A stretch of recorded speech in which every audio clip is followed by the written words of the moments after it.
Assalamualaikum warahmatullahi wabarakatuh. Salam sejahtera bagi kita semua.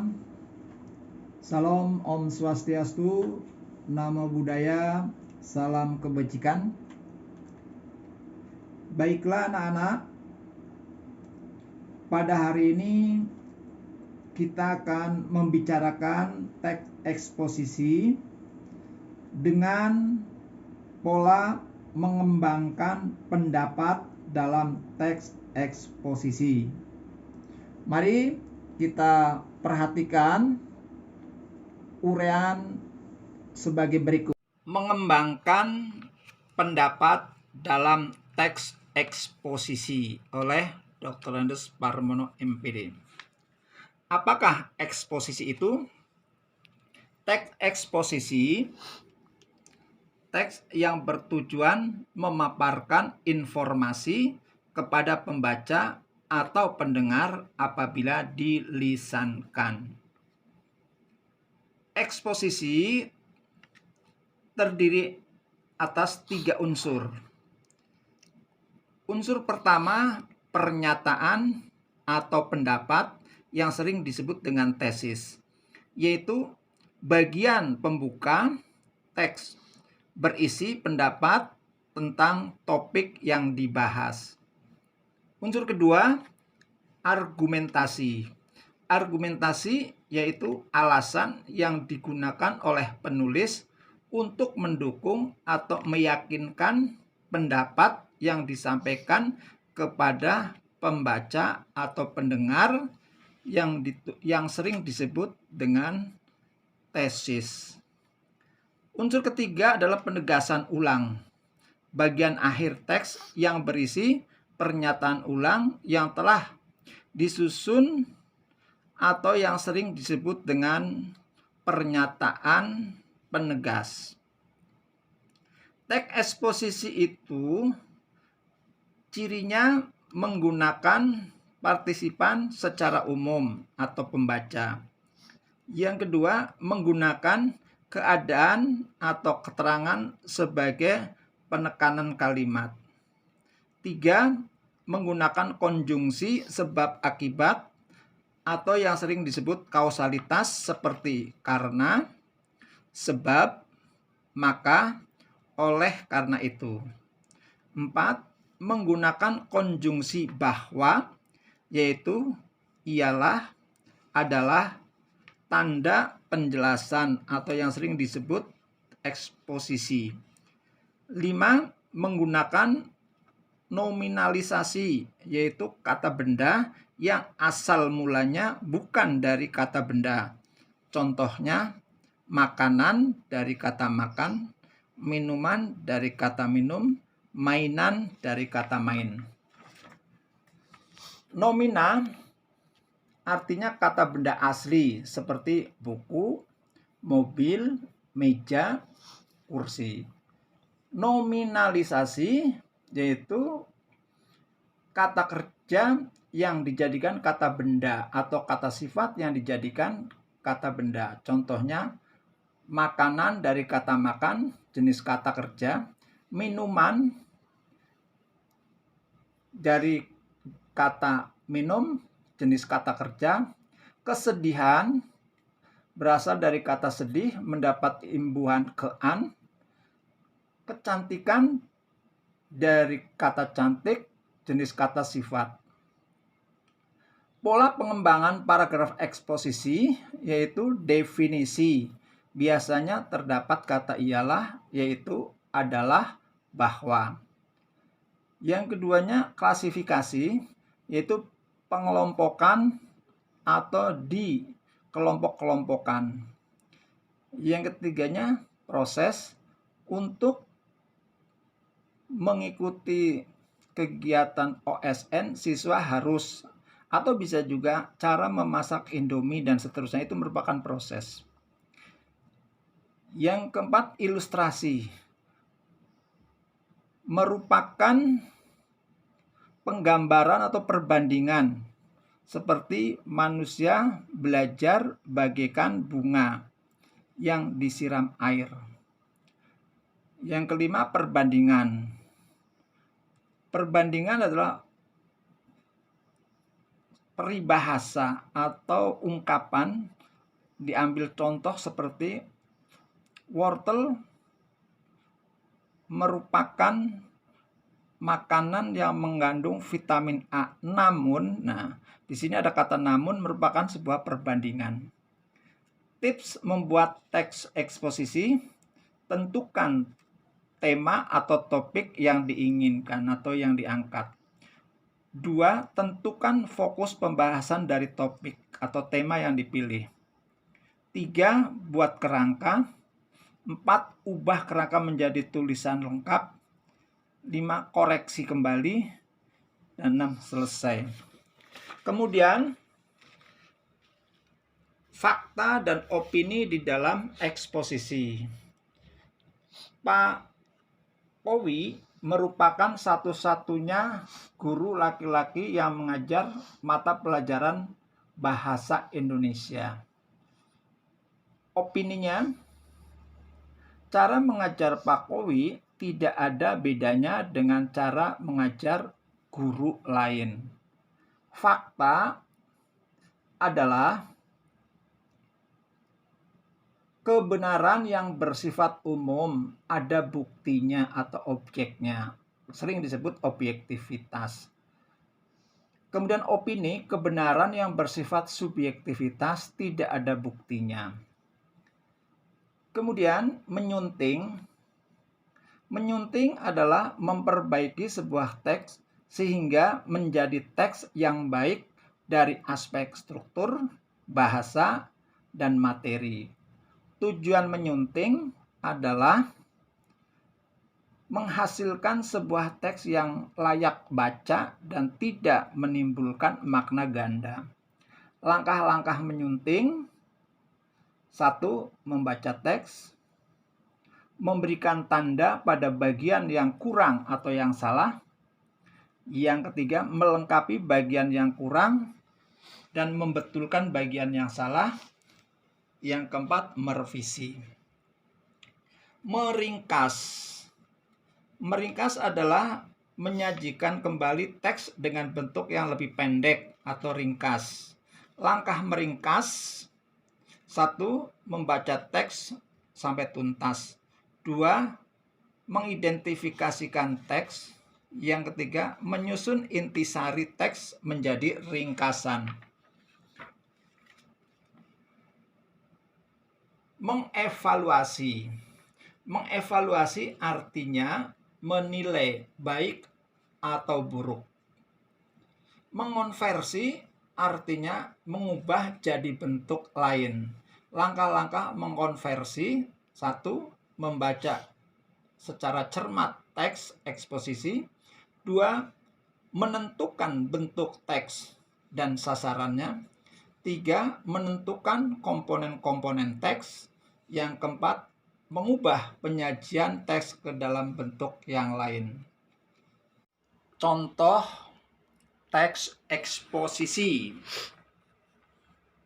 Topik: keuntungan perdagangan bebas.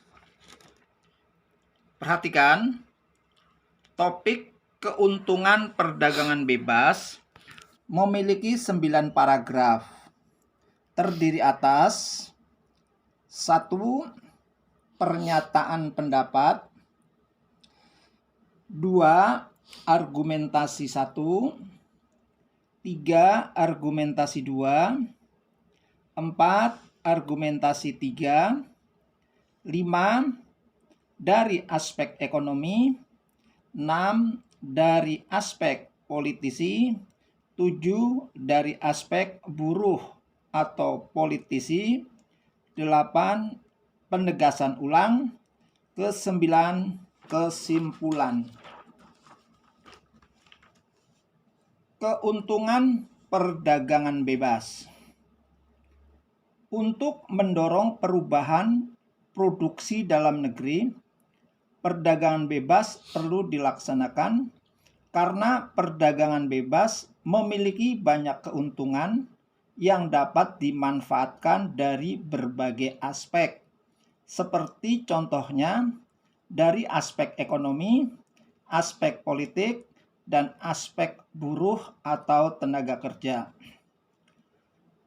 Dampak perdagangan bebas sangat menguntungkan karena dapat menguntungkan negara dan juga dapat menguntungkan karena dapat bekerja sama dengan negara lain dalam meningkatkan produk-produknya serta dapat memenuhi kebutuhan yang tidak bisa diproduksi sendiri. Tingkat impor dan ekspor negeri juga meningkat dan naiknya laju devisa negara. Dampak perdagangan bebas sangat menguntungkan karena memperoleh keuntungan dari spesialisasi, memperluas pasar, dan menambah keuntungan dapat mentransfer teknologi modern, menjalin persahabatan antar negara. Kerjasama pada bidang ekspor dan impor membuat meningkatnya kesejahteraan negara. Dampak perdagangan bebas sangat menguntungkan karena dengan perdagangan bebas lapangan pekerjaan makin banyak sehingga masyarakat bisa mendapatkan pekerjaan. Dampak perdagangan bebas sangat menguntungkan karena menguntungkan negara dan juga dapat menguntungkan karena dapat bekerja sama dengan negara lain dalam meningkatkan produk-produknya serta dapat memenuhi kebutuhan yang tidak bisa diproduksi sendiri. Tingkat impor dan ekspor negeri juga meningkat dan naiknya laju devisa negara. Dampak perdagangan bebas sangat menguntungkan karena memperoleh keuntungan dari spesialisasi, memperluas pasar, dan menambah keuntungan dapat mentransfer teknologi modern, menjalin persahabatan antar negara, kerjasama pada bidang ekspor dan impor, membuat kerjasama meningkat, terjadi kerjasama politisi untuk meningkatkan kesejahteraan negara. Dampak perdagangan bebas sangat menguntungkan karena perdagangan bebas lapangan kerja semakin banyak sehingga masyarakat bisa mendapatkan pekerjaan. Jelas bahwa terdapat perdagangan bebas yang sangat menguntungkan dari berbagai aspek, yaitu aspek ekonomi, politisi, dan buruh atau pekerja. Dari aspek ekonomi yaitu tingkat ekspor dan impor maupun devisa negara meningkat. Dari aspek politisi, kerjasama di bidang ekspor dan impor meningkat untuk meningkatkan kesejahteraan rakyat. Dari aspek buruh atau pekerja, yaitu semakin banyak kerjasama, maka semakin luas lapangan kerja untuk para buruh atau pekerja. Perdagangan bebas dapat menguntungkan negara, antara lain dapat menguntungkan karena dapat bekerja sama dengan negara lain dalam meningkatkan produk-produknya serta dapat memenuhi kebutuhan yang tidak bisa diproduksi sendiri. Mendapat keuntungan dari spesialisasi, memperluas pasar, dan menambah keuntungan dapat mentransfer teknologi modern, menjalin persahabatan antar negara, juga menimbulkan lapangan pekerjaan yang semakin banyak. Dari 9 paragraf topik keuntungan perdagangan bebas, paragraf 1 merupakan pernyataan pendapat. Untuk mendorong pertumbuhan produk dalam negeri, perdagangan bebas perlu. Nah, kata perlu itu merupakan pendapat karena di situ siapa yang memerlukan dan siapa yang tidak memerlukan. Kemudian paragraf 2, argumentasi 1, karena menunjukkan kausalitas. dampak perdagangan bebas sangat menguntungkan karena dan seterusnya, ada kata karena. Paragraf ketiga, argumentasi 2. Dampak perdagangan bebas sangat menguntungkan karena, di sini ada kata karena merupakan konjungsi kausalitas atau sebab akibat. Paragraf keempat, argumentasi 3. Dampak perdagangan bebas sangat menguntungkan karena di dalamnya terdapat kausalitas. Paragraf 5, dari aspek ekonomi. Dampak perdagangan bebas sangat menguntungkan karena dapat menguntungkan negara dan juga dapat menguntungkan karena dapat bekerja sama dengan negara lain dalam meningkatkan produk-produk serta dapat memenuhi kebutuhan yang tidak dapat diproduksi sendiri, tingkat impor dan ekspor. Nah, ada kata istilah ekonomi, perdagangan, impor, ekspor, devisa atau visa. Paragraf 6, dari aspek politisi. Karena di dalamnya terdapat ada kata menjalin persahabatan dan kerjasama. Dalam hal ini antara pemerintah dengan pemerintah. Kemudian paragraf ke-7, dari aspek buruh atau politisi, karena ada lapangan kerja banyak.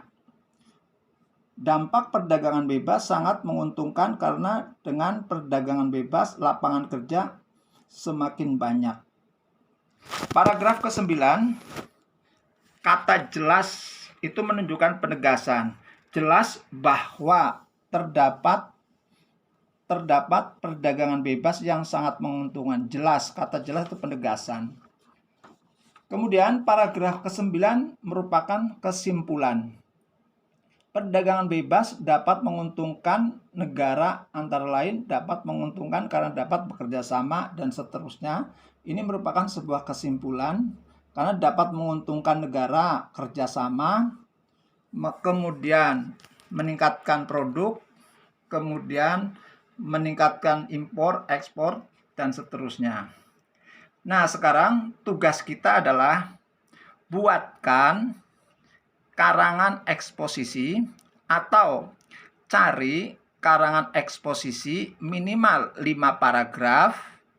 Tentukan 1. Pernyataan umum, 2. Argumentasi, 3. Pernyataan ulang, 4. Pendapat umum dalam teks tersebut. Demikian materi eksposisi, mengembangkan pendapat dalam teks eksposisi yang dapat Bapak sampaikan. Jangan lupa tugas dikerjakan sesuai dengan waktu yang sudah ditentukan. Terima kasih.